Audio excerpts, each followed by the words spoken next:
You're right on time for Hope TV Newswatch on this 14th day of July 2024. A very good evening to you and welcome to the broadcast. My name is Kennedy Kimani. Now, the Directorate of Criminal Investigations has revealed that police are investigating several leads, including potential links to cult activities, serial killers, or rogue medical practitioners following the discovery of at least 8 female bodies at a quarry in Mukuru slums in Nairobi.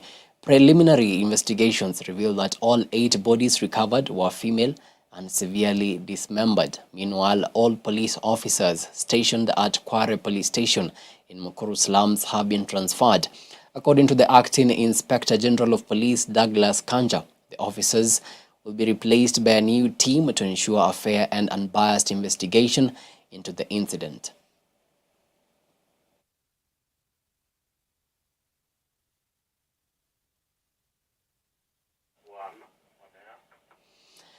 President William Ruto has urged the church to pray for him as he reconstitutes the next cabinet. Speaking at the African Independent Pentecostal Church of Africa in Daragwa constituency, Nyandarua County, the head of state has assured Kenyans that the next cabinet will reflect the face of Kenya, urging the church to pray for him to have men and women who have the interest of Kenyans at heart in serving the country. At the same time, his deputy, Rigathi Gachagua, has commended the president's dismissal of the cabinet, saying some leaders had become arrogant in the execution of their duties. Si mimi nimefungua ukurasa mpya. Sasa mimi nitapanga kabisa. Hii serikali iko hapa mbele. Muniombe. Ndio nipange kabisa, nipate wafanyikazi watakao nisaidia kutimiza ahadi ambazo tuliwekeana mimi na nyinyi. Kwa sababu tunataka kutransform taifa letu la Kenya. Hatuwezi kuendelea kuwa ni nchi ambayo inakopa madeni kiholela. Madeni karibu inazamisha nchi yetu. Na ndio nimesema, hata nimeweka jopo maalum ichunguze hii madeni. Hii madeni ya Kenya ni kiasi gani? Hii madeni ya Kenya ilifanya kazi gani? Na hii madeni ya Kenya tutazuia isiharibu nchi yetu kwa njia gani? So that we can have a country that is steady, that is stable, that is prosperous, and that carries the aspirations of the people of Kenya.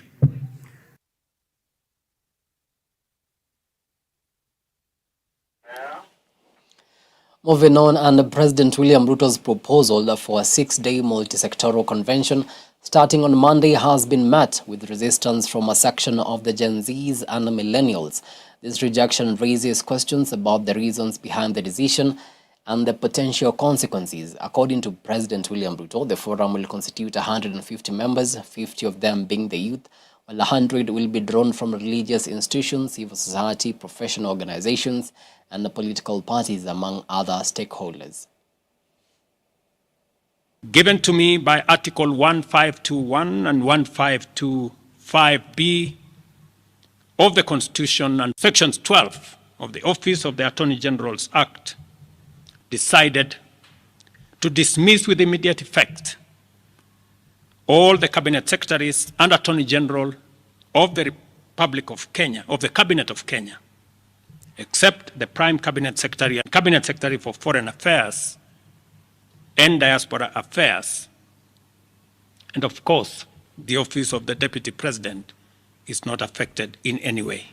Days after President William Ruto fired his cabinet, the proposed 6-day multi-sectoral convention is expected to commence this Monday to discuss issues pressing Kenyans.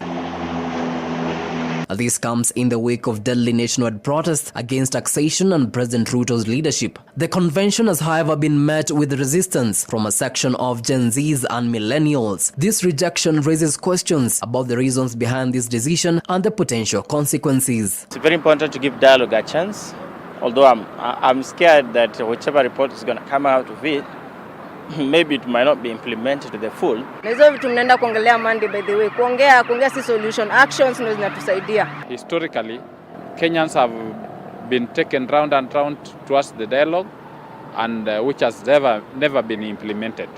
And this one worries Gen Zs. I am a Gen Z, and I believe that the dialogue that's going to happen next week is not for our benefit, but more so of their own benefit. So personally, I do not support that dialogue. The dialogue will constitute 150 members, 50 of them youth, while 100 will be drawn from religious institutions, civil society, professional organizations, and political parties, among other stakeholders. According to law and governance expert Philip Mwangale, the dialogue is however not necessary at the moment, calling for the full implementation of the 2010 Constitution. Dialogue is not necessary, in my view, because we've had so much conversation around the issues that have bedeviled this country for a long time. This is not the first time we are having a call for conversation. We've had a call for conversation with the political class. The political class has met on so many occasions to chart the course. At least they said they were charting the course for the country. But right now, what we need is the Constitution of Kenya 2010 implemented to the letter. We are talking about independent commissions. We are talking about Parliament working as it ought to work. We are talking about Chapter 6 of the Constitution being implemented fully. The stance of the Gen Z against the national dialogue continue to stir doubts about the anticipated multi-sectoral forum, who have time and again affirmed that they are tribeless, partyless, and leaderless. The idea that the young people should proceed leaderless, in my view, is not wise. One, because while you are defending yourself from likely or a likelihood of infiltration from the government, you are also proceeding in a way that invites selfishness. It invites people who have opportunistic ideas to take over the movement. Because if the president, for example, is calling for 100 youth, they can come up with 100 youth from elsewhere. Yet the people who are in the streets protesting, the people who are clamoring for change, will not be on the table. So we must get to a point where there is some leadership of some sort. It may not be one individual. I think that's what people are afraid of. The Gen Z movement has however listed immediate demands. Among them, the release of all those who have been arrested and those who have been abducted, the arrest of police officers involved in killing protesters, the firing of the entire cabinet, which President William Ruto has already done, reduced the cabinet secretaries to 15, and the reconstitution of the Independent Electoral and Boundaries Commission in 30 days. Even as the 6-day multi-sectoral convention is set to commence on Monday next week, the Gen Z and millennial protesters have however vowed to stay put until the government fully implements their demands. Kennedy, Kimani, Hope TV, Newswatch, Nairobi. Away from that, and President William Ruto has said the war against illicit brews and drugs will be intensified. Speaking in Nyandarua County, the head of state put on notice those selling drugs to Kenyans, saying their days are numbered. At the same time, Deputy President Rigathi Gachagua has said he will not relent in the war against illicit brews and drug abuse, alleging that some leaders are frustrating his efforts to eradicate the menace in the central region. Na mimi nataka kuomba hao viongozi wetu ambao wamechaguliwa, tafadhali mrudi mashinani. Kujeni mkae na hao raia. Come back here. Na mkuje msikize ground vile wananchi wanasema, ndio tuweze kumsaidia huyu kiongozi wetu. The way to help our president is to come here and listen to what people are saying and then go and inform him what the people are saying. Musikae Nairobi kwa mikutano ya usiku na hamkuji hapa ground kuchukua report ya wananchi. Na wananchi, rais wanasema hawataki pombe haramu irudi katika area hii. And that is the truth. Na sisi tutakaa hapo. Moving on swiftly, and the M-Pesa Foundation, in partnership with the county government of Lamu, has equipped Mokowe Sub-County Hospital with a maternal and a child health unit, as well as a trauma and orthopedic unit at a cost of 29 million shillings. Mokowe Sub-County Hospital will now have the capacity to conduct orthopedic, gynecological and ophthalmic surgeries.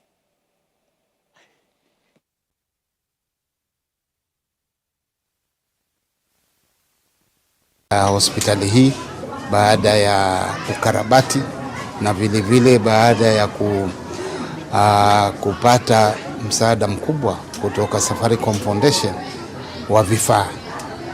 katika hospitali hii. Hii hospitali ilijengwa miaka ya 80 in the 80s, na kwa takriban karibu miaka 40 sasa haikutumika vile ipasavyo, na hata ilikuwa kumejaa kichaka huku. Majengo tu machache kwa yanatumika kama outpatient. Na mwaka 2015 mimi nilifika hapa. Mwanzo nikajenga theater na nikanunua equipment tukiwa na ushirikiano na Safaricom na M-Pesa Foundation. Wametuwezesha ili kutupatia hivi vifaa, na tumeweza kufanya ukarabati kwa haraka na kwa muda wa chini ya mwaka mmoja kutoka tuanze mazungumzo na chairman wa M-Pesa Foundation na shirika lake. Wametukabidhi hivyo vifaa, na iliyobaki sasa ni wananchi wetu kuja kutumia hii hospitali, na nafurahia. Well, it is 12 minutes past the top of the hour. Time now for a short break, but immediately after, I'll be back with more news. See you on the other side.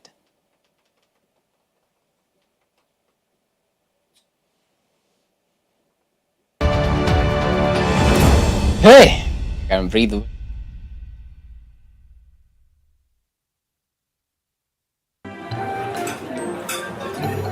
I've actually been trying to find a balance. It's been really tough and hectic, but everyone says once you get a hang of it, it becomes better, and I don't know, but I'm hoping to find a balance soon because it's really been hectic. But you've been in the job industry for a long time, so I think you would know better. Sindio? Huh? What time is it? I need to catch up on Leadership Forum. Do they have a radio here? Never mind. I brought my own. No way. You can't be serious. Wait, why do you have a radio and you can just catch up with the shows on Hope FM podcast? Really? Even Meet of the One? Yeah. I mean, you can find them on whatever platform, name it. AfriPods, Google Podcasts, Apple Podcasts, Spotify, you name it. But I'm not subscribed on any of them. So no worries. You can just check out the latest episodes on hopemediakenya.org.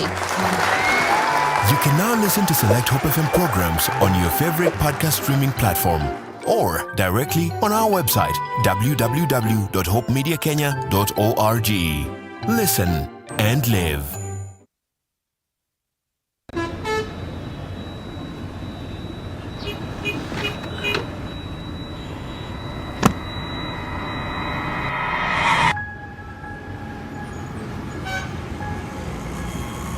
Rafiki soul is the promise of a hand that reaches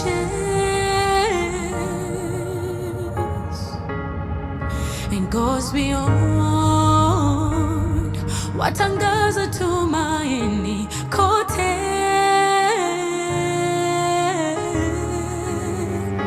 I'm forever grateful. Ninashukuru ukarimu, ukarimu. I'm forever grateful. Ninashukuru ukarimu, ukarimu.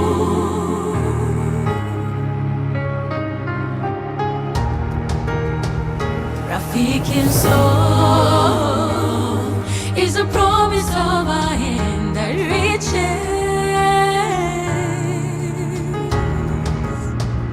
and goes beyond watangaza tumaini kote. I'm forever grateful. Ninashukuru ukarimu, ukarimu. I'm forever grateful. Ninashukuru ukarimu, ukarimu.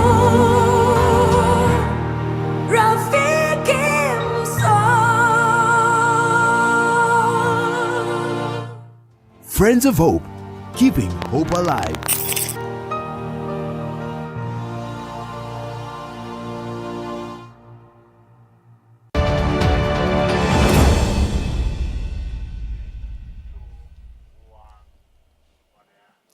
Welcome back. You're watching Hope TV Newswatch. Now, Rwandans will go to the poll again on Monday to elect a new president as the incumbent President Paul Kagame seeks re-election. Kagame has been Rwanda's de facto ruler since the end of the 1994 genocide, which claimed over 800,000 lives. Elected by parliament in 2000 after the resignation of former President Bizimungu, Kagame has won 3 elections with more than 90% of the ballot in 2003, 2010 and 2017, taking home nearly 99% of the votes in the most recent poll. The 66-year-old politician presided over controversial constitutional amendments, allowing him to potentially rule until 2034. The shortened presidential terms from 7 to 5 years reset the clock for Kagame, allowing him to rule in a transitional capacity from 2017 to 2024, and then for 2 5-year terms until 2034.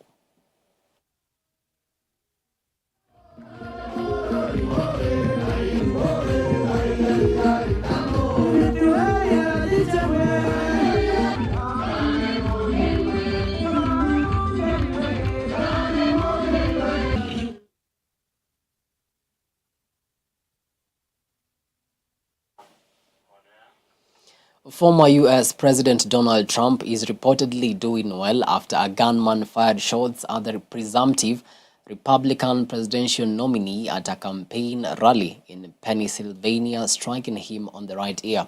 The shooter has been reported as dead, along with at least 1 rally attendee. The man suspected of shooting at the former U.S. President Donald Trump has been named by the FBI as Thomas Matthew Crooks. The FBI say they are treating the incident as an assassination attempt.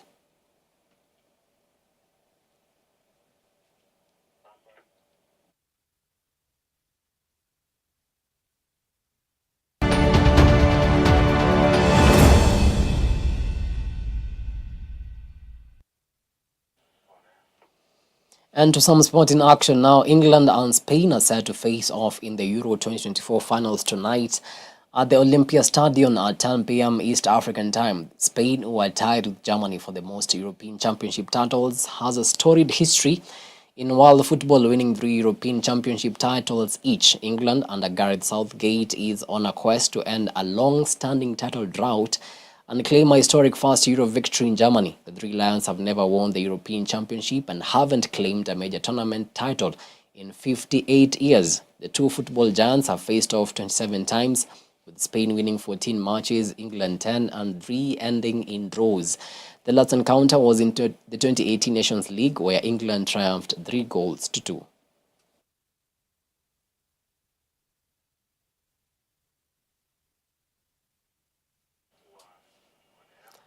And with that, we come to the end of our news tonight. But before I say goodbye, allow me to inform you that starting next week on Sunday, we'll not be having our regular 7 p.m. and 9 p.m. news broadcast. Instead, we're excited to announce that we will be having Worship Sunday throughout the day and night, dubbed Ultimate Worship Sunday. Join us each and every Sunday for a day filled with worship music, messages of hope, and a spiritual reflection. We believe that dedicating this day to worship and spiritual growth will provide our viewers with a unique and uplifting experience. We do appreciate your understanding and support as we make this adjustment to our programming schedule. All right, and that's all we had for you tonight. On behalf of the amazing team that made this last Sunday news bulletin a success, have yourselves a blessed night. My name is Kimani.